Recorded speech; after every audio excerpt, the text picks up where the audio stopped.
IPL 2024 సీజన్లో భాగంగా ముంబై ఇండియన్స్తో నిన్న ఏప్రిల్ 18 జరిగిన మ్యాచ్లో పంజాబ్ కింగ్స్ బ్యాటర్ అశుతోష్ శర్మ మెరుపు ఇన్నింగ్స్తో 28 బంతుల్లో 61, 2 4లు 7 6లు విధ్వంసం సృష్టించిన విషయం తెలిసిందే.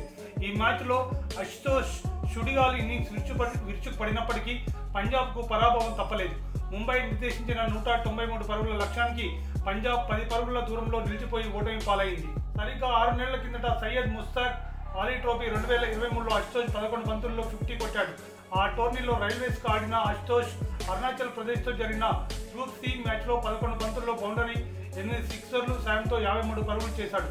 ఈ మెరుపు ఇన్నింగ్స్ తర్వాత అశుతోష్ యువరాజ్ సింగ్ పేరిట ఉండిన సెకండ్ ఫాస్టెస్ట్ హాఫ్ సెంచరీ రికార్డును తన పేరిట లిఖించుకున్నాడు. 2007లో జరిగిన తొలి T20 వరల్డ్ కప్లో యువరాజ్ ఇంగ్లాండ్పై 18 బంతుల్లో హాఫ్ సెంచరీ చేశాడు. దాదాపు 16 ఏళ్ల పాటు T20లో ఇదే ఫాస్టెస్ట్ హాఫ్ సెంచరీగా కొనసాగింది. అయితే అశుతోష్ 11 బంతులు హాఫ్ సెంచరీ చేయడానికి నెల ముందు ఈ రికార్డు బీటలు పడ్డాయి. 2023 ఏషియన్ గేమ్స్లో నేపాల్ ఆటగాడు దీపేంద్ర సింగ్ మంగోలియాపై కేవలం 9 బంతుల్లోనే హాఫ్ సెంచరీ చేసి ఫాస్టెస్ట్ హాఫ్ సెంచరీ రికార్డు తన పేరిట లిఖించుకున్నాడు. ఇదిలా ఉంటే 25 ఏళ్ల అశుతోష్ తన తొలి IPL సీజన్ 2024లో చెలరేగిపోతున్నాడు. ఈ సీజన్లో అశుతోష్ ఆడిన 4 మ్యాచ్ల్లో 205.3 స్ట్రైక్ రేట్తో 52 సగటున 156 పరుగులు చేశాడు.